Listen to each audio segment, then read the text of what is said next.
Now let's talk about what's happening in Minnesota. Do you guys know this story? This is a very interesting story that's happening in Minnesota. We'll get back to all of that. I want to get to this Tim Walz story. You guys know Tim Walz. Tim Walz was the vice presidential candidate on the ticket with Kamala Harris. She was at the top of the ticket. He's at the bottom of the ticket. And there has been this. Now, in a statement today, he said that he's ending his reelection bid and that he's not going to seek a third term. And he said it was because of political gamesmanship that they were seeing from Republicans. It was only making it that fight harder to win. And he highlighted the attention of fraud allegations in Minnesota. He has not been implicated in that. And some people believe that it is political. I think that, yes, there is a political motivation to it on the right.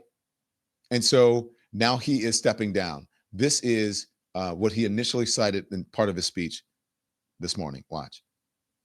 Which brings me to this. 2026 is an election year.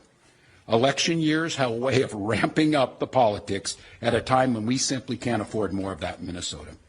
In September, I announced that I would seek a historic third term as Minnesota's governor, and I have every confidence that if I gave it my all, we would win the race. But as I reflect on this moment with my family and my team over the holidays, I came to the conclusion that I can't give a political campaign my all. Every minute that I spend defending my own political interest would be a minute I can't spend defending the people of Minnesota against the criminals who prey on our generosity and the cynics who want to prey on our differences. So I've decided to step out of this race, and I'll let others worry about the election while I focus on the work that's in front of me for the next year. So the Washington Post reporting, Walz drops his bid for re-election as Minnesota governor while Amy Klobuchar considers a run. Now, Amy Klobuchar is the senator there. I think she's a senior senator in Minnesota. And hey, she wants to be governor. An interesting move. Maybe she feels that she needs some sort of executive experience, some administrative experience in running a state and running something so that she can make a bid for president. So we'll see. But that's what they're saying is likely to happen. We'll see if that does happen. Senator Amy Klobuchar is seriously considering a run for governor. That's what NBC News is reporting. The source said Klobuchar is receiving outreach from people encouraging her to run, but that she has not made a decision. Klobuchar would not be up for re-election until 2030 if she stayed in the Senate. Now, this is the thing. I'll let Tim Walz describe one more thing if he describes what happened and why he's not doing it. He believes that there's political motivation on the right, and that's part of his decision. Here it is. We've got Republicans here in the state legislature playing hide and seek with potential whistleblowers. We've got conspiracy theorist right-wing YouTubers breaking into our daycares, demanding access to our children. We've got the President of the United States demonizing our Somali neighbors and wrongfully confiscating funds that Minnesotans rely on. It's disgusting and it's dangerous. Republicans are playing politics with the future of the state. It's shameful. And I've said it before, and I will continue to say it. We welcome ideas from anyone, in any party, from any walk of life, who wants to help us continue to stay ahead of these criminals. And we welcome the involvement of the federal government. I am grateful to the career professionals at the U.S. Attorney's Office and the FBI who have been helping us fight this fight for years. But I cannot abide the actions of the political leadership in Washington. These opportunists are willing to hurt our people to score cheap points. They and their allies have no intention of helping us solve this problem, and every intention of trying to profit off of it. Now, let me just say, I think that is just, look, I'm not in his head, I'm not in his inner circle, but it seems like a selfless act to me that he is doing this. I think he's looking out for the people, not for himself, because a lot of politicians would stay in and I'm the best candidate. I can win. I know I can win. And he's saying, not only is he saying that it's going to be tough, but he's saying that the odds are not in his favor. And he's also saying, I don't want to put my family through this. I don't want to put the people of Minnesota through this. So I think that's a pretty selfless decision. Now, I want to, and then I'll tell you what's happening with the whole political thing. But even Sarah Longwell over at the Bulwark I think she is on the same page as I am. I think this is a good thing that I think this is a good decision. I was ripshit about them choosing Tim Walz as the vice presidential candidate. I thought that was a ridiculous choice. I thought that they made this weird, like quick gut level thing just because he was getting some traction by calling Republicans weird. He always struck me as a liberal's idea of what might make a crossover type person. Pause. Picking someone. I think that Sarah is right there. It's the same thing that would happen with Hillary Clinton in 2016. What was his? Why can't I think of his name? But it was a Tim Walz type. See, I can't even think of his name. Tim Kaine. Tim Kaine. Thank you very much. And they always pick the person that they think. I don't think that she's wrong. Someone says that she's wrong. I don't think she's wrong. I think she's right. I think that Tim Kaine is not Tim Kaine. I think that Tim Walz is a nice guy. I just don't know if he was the right person, especially when you're, for the time that we were in. So I don't believe that she's wrong. I think she's exactly right. It's hard to hear. I'm not going to continue to tell you things. Not that I've been doing it. I'm going to continue to tell you things that you need to hear rather than things that you want to hear. It's obvious that the ticket was weak because, in part, that was part of the reason that they lost. There were other things that were at play, but she said it was idea of what a liberal vice president and what a liberal ticket needed. And I think the energy was on the more progressive side of the party. And I think that the vice president and her team, it was probably more about her team, could have made a stronger decision, a bolder decision, and perhaps they would be in the White House right now. The evidence of what I'm saying is Tim Walz is not resigning as governor, but saying he's not going to run. And thank you. So I think that's the evidence of it. But continue on with Sarah. Solidly blue state when things were on a knife's edge. Like, I couldn't have less good feelings, not about Walz himself. Like, he was a good governor for his state. But like, as a national figure, I always thought it was a mistake. And I was really concerned about him being in the 2028 mix as president. I thought that was going to be a huge mistake. And then watching, but he has been through, even though it was like this very truncated version, he's been through the ringer of a presidential cycle and has seen, and in some ways that can make you say, oh, I can do this. Like I can do this. If I had more time, I'd do better. But it can also show you how quickly things can turn, how a scandal like this can dog you, how at the center of the political conversation right now with immigration being the kind of issue it is, that right now feeds off of a narrative around not just like that, like even people who come here legally are sort of taking the resources of Americans. Like, that is the right's central point. That is America first. That is Stephen Miller.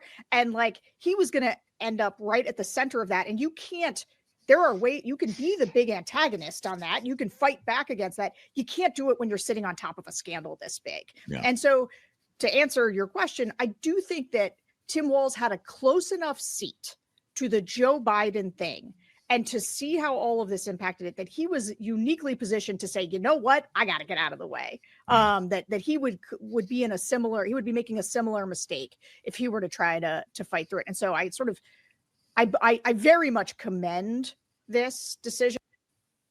So I'm with Sarah Longwell. That was a great assessment, Sarah. Great assessment. By the way, Sarah, over the folks over at the Bulwark do such a great job. And by the way, you guys know what the Bulwark is. Their impetus of how they started is that they were Republicans who were, you could call them in exile, because they were like, wait, what happened to our party? Him, her, Tim, JVL. Is that his name, JVL? And all of them, they're like, there was this sort of this disaffected Republicans who saw things clearly. And I think she's right. Someone in the comment section said, I like Tim Walz. There's nothing to when you're giving a political assessment or you are criticizing or giving doing constructive criticism, it has nothing to do with how much you like someone. What you're doing is giving analysis. And sometimes you give analysis that people don't agree with. And sometimes you say things that people don't agree with because That's just how it's done. And so while I think that Tim Walz, and I met him at the Democratic convention, was a nice guy. I love how he's such a family man. I love how he protects his son and his children and his wife. I love that. I think it's great. But do I think that he was the right person? No, I don't necessarily think that. I don't believe that he was. And just as you guys remember for Barack Obama, when I hear him, I wish I could find the soundbite, criticizing Donald Trump and talking about what was going to happen in a second Trump administration. And then, boom, whatever you call it, hot cut to him sitting at Carter's funeral, kikiing with Donald Trump. I was like, what are you doing, man? It makes it all seem fake. Like, I was very disappointed in that. And I love Barack Obama. I think he was obviously the first Black president of the United States. Was amazing to me. That was very prideful for me, especially being able to watch his rise from a state senator to a senator, being his local anchor person in Chicago. That was, I was like, wow, this is amazing. You can really do and be whatever you want in this country. I used to watch Barack Obama, carry around his Bible and walk around his holy shoes in the same suit that he wore all the time, and just aggressive and hungry. But that doesn't mean because I'm giving an assessment about something that he's done as a political figure that I don't like him. No, I have nothing but the utmost respect for him and his wife, or any figure. But I have to do my job and I have to do an assessment. And that's all that it is. So anyways, I agree with Sarah Longwell, but also I need to tell you about the politics behind the Tim Walz decision, because MAGA and MAGA streamers and conspiracy theorists are in full effect right now. The story that has come up and brought up a right wing, or especially over the holidays, and in these sort of right wing conspiracy theorists and right wing broadcasts and the Fox News, conservative news of the world, is a story that is old. A story that has been investigated. It was investigated by the Biden administration. On the new revelations about the Somalian and all that stuff, that was reported back in November.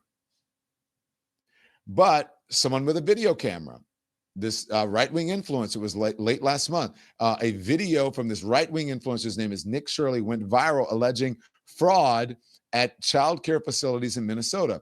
After the video went viral, the Department of Health and Human Services announced it would freeze all federal child care payments to the state. Now, here's the thing. Again, it is an old story, but that doesn't mean that they didn't do anything wrong. I'm just telling you that it was being investigated. And they were trying to say that it wasn't being investigated. It was. Days later, the Minnesota Department of Children and Youth and Families said that investigators found the child care facility in question were operating as expected. Dozens of suspects were indicted in 2022 during the Biden administration as part of an alleged $250 million fraud scheme with the nonprofit Feeding Our Future. And so there was a statewide audit in 2024, but all of this, it's like, wait a minute, what are we doing here?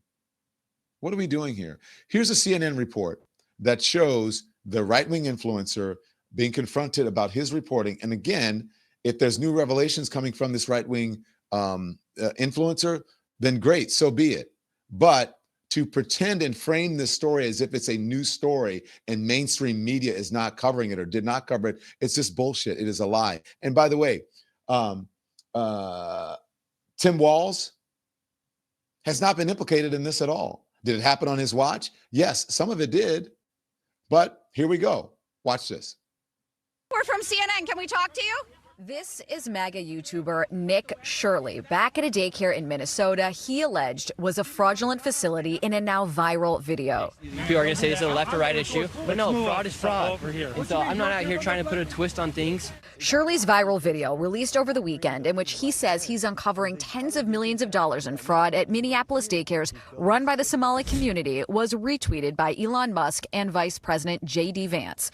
In the video, Shirley tries to open locked doors and talk to people at various daycares he claims are frauds. Did you come during their normal operating hours when you came to visit? I came at 11 a.m., I believe, and I also came the following day later in the day. The point of it is not whether or not I came at the right time of their operation hours. The point is that blacked out doors, they can't give you any information. You call that number, no one answers. I wasn't trying to go inside, and there should be a way for somebody to actually be able to call that number and somebody be able to answer. These aren't real businesses. But surely you don't think a daycare should just be unlocked. You shouldn't be able to just walk into a There shouldn't daycare. be a reception. No, every daycare is locked. Their doors are locked. And so, Okay, pause. okay, you bring This up is your what point. happens. So this is any journalist would know that.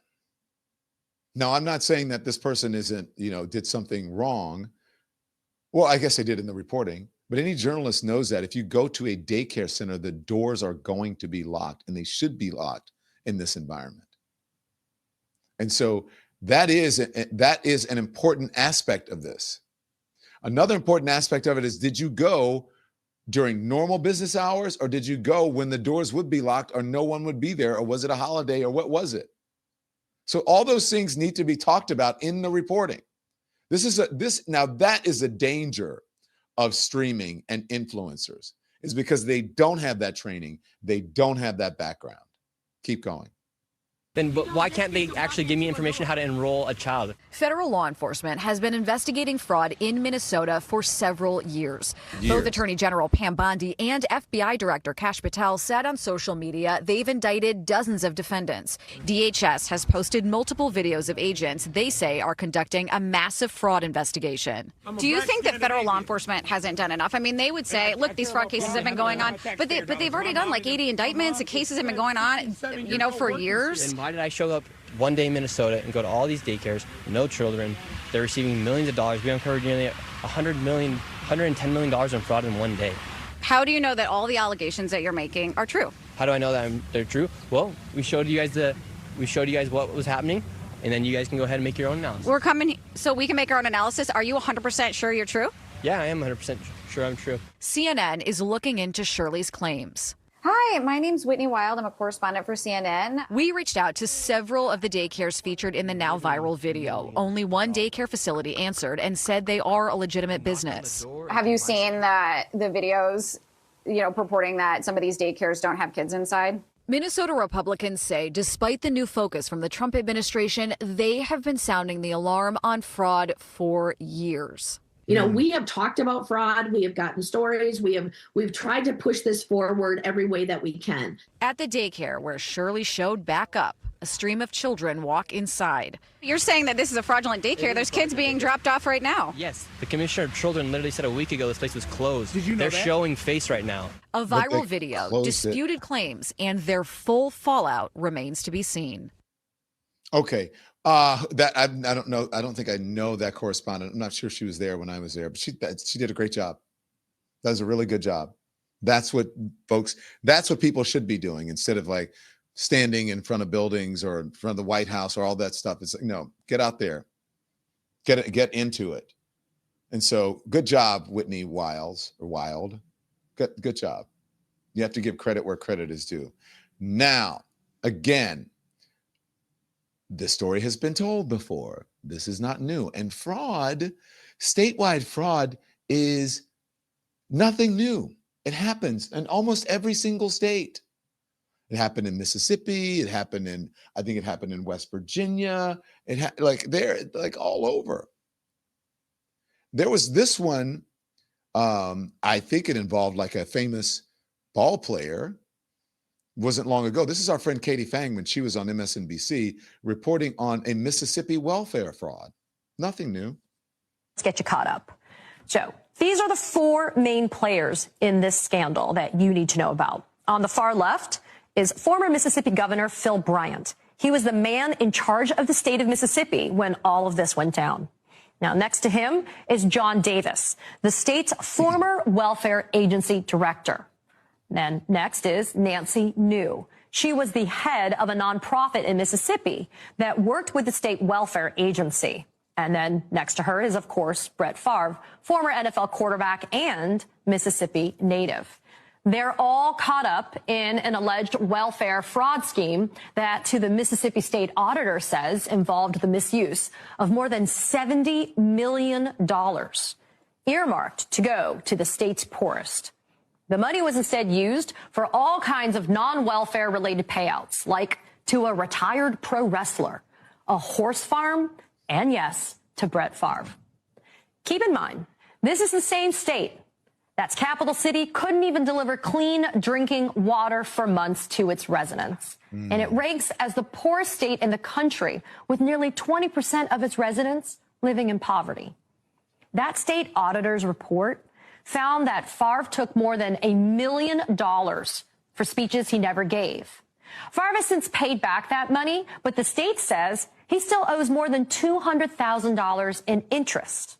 That same report shows $5 million in welfare funds were used to build a new volleyball stadium at Favre's alma mater, the University of Southern Mississippi. His daughter just happens to have played volleyball at USM at that time. Favre and Bryant have denied knowing where the money was coming from, and neither has been charged with a crime, but Davis and New have. This spring, New and her son pleaded guilty to bribery and fraud charges and agreed to cooperate with prosecutors. Since then, an attorney representing New's nonprofit has handed over text messages from Favre that suggest to critics his further involvement in the welfare scheme. Favre allegedly writing in one text, "Nancy, Santa came today and dropped some money off." The messages don't indicate Favre knew exactly where the cash was coming from, though. Okay, so then there you go. All right, so then you get the text messages from him and all of that. And again, some folks have been charged, some have not. Favre said that he had no idea. Okay, let me just say, so there's fraud is everywhere. But my point is that you had lawmakers and even Donald Trump saying that the Somalian people were terrible, that they should be deported. Why are we letting people in the country? They should get rid of these Somalian people out of our country. Now, are they saying that about these white people in Mississippi? Do they want to deport Brett Favre?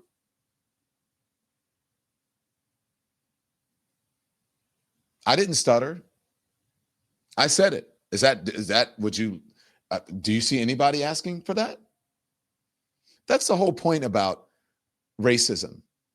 They never think about that. They never think about if it happens to their own people, or they don't even know. It doesn't even register to them that they're exhibiting some sort of bigoted or racist behavior by suggesting that. People of all different stripes can do unlawful things, including presidents of the United States who are convicted of multiple crimes. People of all different ethnicities and backgrounds. But, speaking of football players, Brett Favre, if you look at the ones that are doing most of the committing for child sex abuse, that would be mainly, according to Tim Tebow and according to the records in the stats, that would be middle-aged white men, and many of them MAGA. Look at your timeline. Go check it out. So people can do bad things no matter where they're from. Black people can do bad things, and they do. White people can do bad things, and they do. Somalians can do bad things, and they do. Jewish people can do bad things, and they do. It doesn't matter. It's human. Unfortunately, it's human nature. So it's not just one type of person who can do something. Everyone is capable of it. Thanks so much for watching, everybody. Your support means the world to us. Don't forget to hit that like button and subscribe so you never miss a show. We're live every weekday at 10 a.m. and 5 p.m. Eastern Time with new clips dropping at 2 p. and 8 p. And if you want even more Don Lemon Show content, join the Lemon community. Members get exclusive posts, behind-the-scenes videos, and live chats just for you. So hit the join button or visit our channel page to sign up. Thanks again for all your love and your support, and I'll see you next time.